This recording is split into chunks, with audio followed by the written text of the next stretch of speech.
pala yung vitamins ng Taiwan. Sa tubig na nilalagay.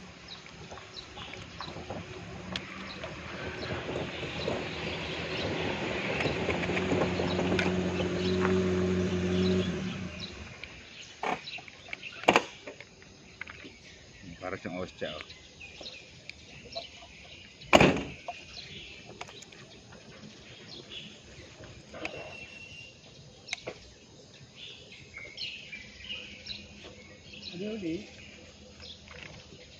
Ito siya, oh. Para siyang ano, tutunaw siya. Active siya sa ano, sa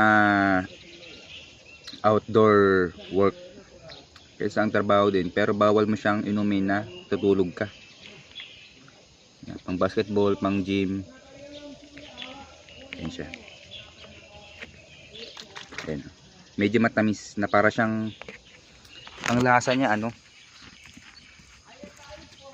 para siyang energy drink ng Red Extra Juice. Yan.